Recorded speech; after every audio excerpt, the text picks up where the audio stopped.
Wala nang maraming paligoy-ligoy pa. Diretso sa punto na. Maiksi lang ang komentaryo, pero diretso sa punto. Maraming kukuro, may tiwali, may totoo. Dito, sa puntong diretso tayo. Punto, diretso. Ay mga kabunyog, mga kababayan, ang mga rebelya parang grabe ang hinanakit. May isang programa, nagrally itong mga supporters ng rebelya at nagsalita sila ng rebelya sa kayong mga anak ni Bong Rebilla na si Jolo, sino pa bang Rebilla? Yung mga anak ni Lani Rebilla at saka ni Bong Rebilla. Brian ba 'yon? O yung mga anak ni mga kongresista rin 'yon. Kongresista ng Agimat Party List, kongresista ng isang. Sorry naman mga kakabsat, nakamute pala ako. Grabe naman tong hinanakit ng mga Rebilla, Diyos ko Lord. Bakit lang daw si Bong Rebilla? Lahat naman daw sila corrupt. Diyos ko Lord, aray ko po. sorry, nakamute pala tayo. Sige, tuloy. Distrito ng Cavite. O ngayon, nagprograma sila yung mga supporters kasi gusto nilang kita ang suporta sa kay Bong Rebilla na nakakulong. Kaya lang mangiyak-ngiyak si Lani Mercado Sila ni Rebilla. Nangiyak-ngiyak. Masakit. At higit sa lahat, nakakagalit. Na masilayan ang aming mahal na ama, ang aking mahal na asawa sa kanyang pinagdaraanan ngayon. Sapagkat ang kanyang pagdurusa ay hindi bunga ng pagsuko sa isang kasalanan, kundi isang pagsuko sa sistemang pumayag sa kawalan ng hustisya, sa kawalan ng tunay na katarungan, kung saan ang inosente ay pinipiit at binubusalan.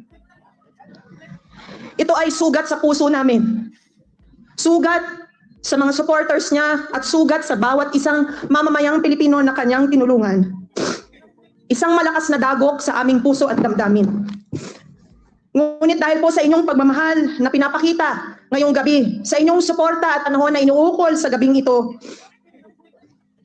kayang harapin ni Senator Bong Revilla ang patuloy na pagpukol ng mga maling akusasyon laban sa kanya. Marami sa kanya ang humimok na huwag sumuko, naiwasan ang mga batikos, naiwasan ang mga akusasyon. Marami ang nag-udyok sa kanya na magtago. Ngunit hinarap ni Bong ng taas noo at buong tapang, sumuko sa otoridad. Hinarap niya sa kabila ng sakit at malaking sakripisyo. Sinuko niya ang kanyang dignidad pagkat buo sa kanyang loob na wala siyang kasalanan. Naniniwala siya na kakampi niya ang katotohanan. At tiyak ako habang nasisilayan niya ang pagmamahal at suporta ng bawat isa sa inyo, habang nararamdaman niya ang pagmamahal at pagyakap ng Panginoon sa kanyang buhay, kahit kailan hindi niya isusuko ang kanyang pagmamahal sa bayan, hindi niya isusuko ang pagmamahal sa inyong mga kababayan nating mga Kabitenyo, at hindi niya isusuko ang pagmamahal niya sa ating mga kababayang Pilipino. There is no greater power than prayer. At yan ang pinamalas natin ngayong gabi. Ang sama-samang panalangin ng iba't ibang mga religious sectors. Hindi lamang para sa isang tao, kundi para sa ating bansa. Pagod na tayong mga Pilipino. Hindi na natin alam kung ano ang totoo. Hindi na natin alam kung ano ang totoong istorya. Kailangan na natin ng liwanag. At naniniwala ako, sa panahon ngayon na binabalot tayo ng kadiliman. At the end of the tunnel, there is liwanag sa dilim talaga, mga kabsat. Isa pa. Natin alam kung ano ang totoong istorya. Kailangan na natin ng liwanag. At naniniwala ako, sa panahon ngayon na binabalot tayo ng kadiliman, at the end of the tunnel, there is light. At ang magbibigay ng liwanag sa ating lahat, sa ating bansa, ay walang iba kundi ang Panginoong Diyos. Sa tibay ng paninindigan, sa lakas ng ating pagkakaisa, at sa gabay ng ating Panginoong Diyos, mananatili tayong nakatayo. Hindi tayo uurong, hindi tayo magtatago, at hindi tayo matitinag. Habang may paninindigan tayong lahat para sa katotohanan, habang may nagmamahal at habang may nananalig, ang hustisya ay makakamtan nating lahat, makakamtan ng sambayanang Pilipino. At sa araw na yun, hindi lamang isang tao ang magtatagumpay, kundi ang buong bansa. Naniniwala ako that God is performing a great miracle Amen. Maraming masisiwalat at kailangan masiwalat ang katotohanan at hindi kasinungalingan.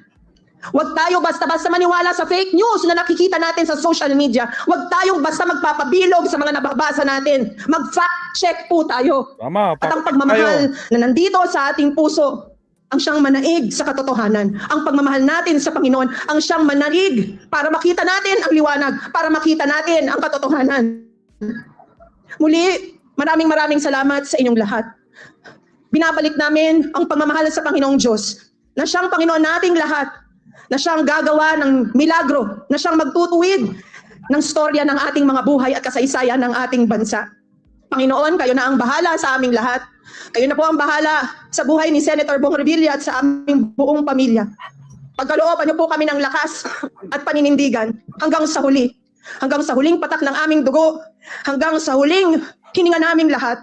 Kayo po ang bahala sa amin. Maraming salamat po sa inyong panalangin at patuloy tayong manalangin para sa tunay na hustisya at para sa ating bansa. Maraming salamat po. God bless us all. Yo, God bless. Pero sa totoo lang, mapapansin mo, hindi lang nila masabi, pero ang hinanakit nila, bakit si Bong Revilla lang ang nakukulong?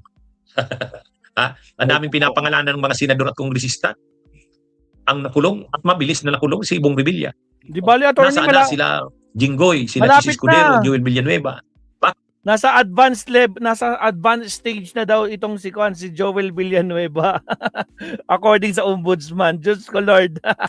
Bakit wala pa rin kaso at hindi pa rin nakukulong?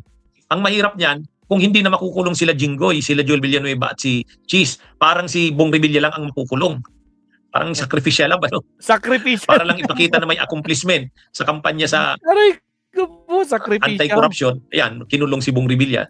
Pagamat malamang din talaga, sangkot siya. Kaya lang, dapat sana kasi makasuhan na rin at makulong na rin sila Villanueva, Jinggoy Estrada, Chis Escudero at yung mga kongresistang contractors. Kasi siyempre masama ang loob nila ni Revilla kasi bakit si Bong Revilla lang? Bakit yung asawa niya lang ang nakulong?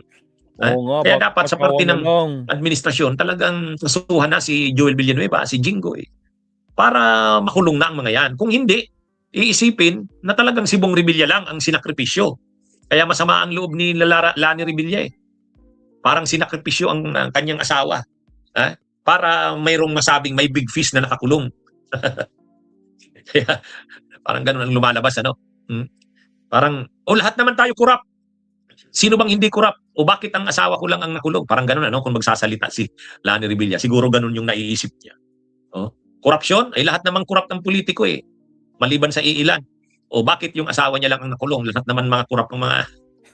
Kaya medyo Tsaka, nakulong na si Bong Revilla, hindi pa pinagbigyan na huwag naman siyang isama doon sa kulungan ng mga ordinaryong PDLs. Yan yung pinapakiusap niya. Pinapakiusap niya sana kay John Vic. Doon sana siya sa PNP, Custodial Center. Kaya lang hindi pinagbigyan ni John Vic eh. Kahit kababayan niyang kabitin niyo. Sabi ni John Vic, wala na kasi daw, doon. Yung